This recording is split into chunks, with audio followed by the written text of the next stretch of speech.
วันที่1มิถุนาของทุกๆปีแม่นวันเด็กน้อยสากลซึ่งปีนี้เป็นปีที่พิเศษสาธารณรัฐประชาธิปไตยประชาชนลาวได้เฉลิมฉลองวันเด็กน้อยสากลครบรอบ100ปีภายใต้คำขวัญสร้างความเข้มแข็งให้เด็กทุกคนสิทธิเท่าเทียมกันอนาคตที่ปลอดภัย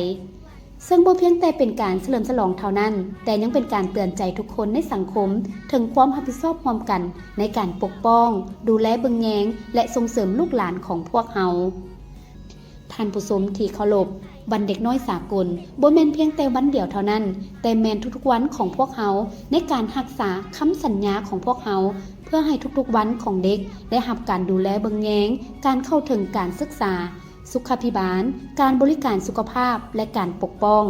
ซึ่งสิ่งเหล่านี้จะเป็นพื้นฐานสำคัญที่กำหนดอนาคตของประเทศลาวพวกเฮาในวันข้างหน้า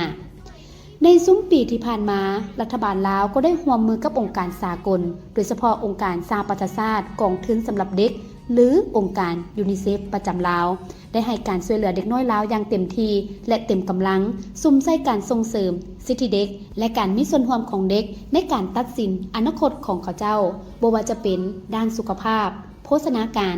การศึกษาการปกป้องและปัญหาต่างๆที่กีดขวางการพัฒนาเด็กท่านบิลาออรังเซฟดูรานีผู้ตั้งหน้าองค์การยูนิเซฟประจำลาวได้เว้าถึงสิ่งที่ให้วันเด็กน้อยสากลปี 2025 มีความหมายที่พิเศษสำหรับสปป.ลาวว่า International Children's Day is such a beautiful event to celebrate children. There's so much to be proud of. UNICEF is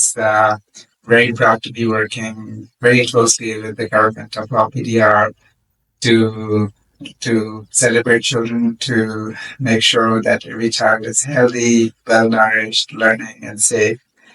And this is a time to celebrate all those achievements. PDR has achieved so much in terms of reducing children who die before they turn 5, children who die at their birth. PDR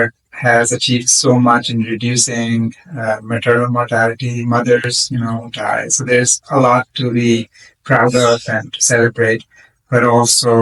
looking forward and seeing what else can we do together.And the International Children's Day is a good reminder for us to reflect on all these. บรรดาท่านที่เคารพเวลาใดรัฐบาลลาวและองค์การยูนิเซฟก็ได้เอาใจใส่ในการปกป้องและส่งเสริมเด็กโดยบ่ปาถิ่มเด็กคนใดไว้ข้างหลังบ่ว่าจะอยู่ในตัวเมืองหรือชนบทห่างไกลซอกหลีกก็ตามดังนั้น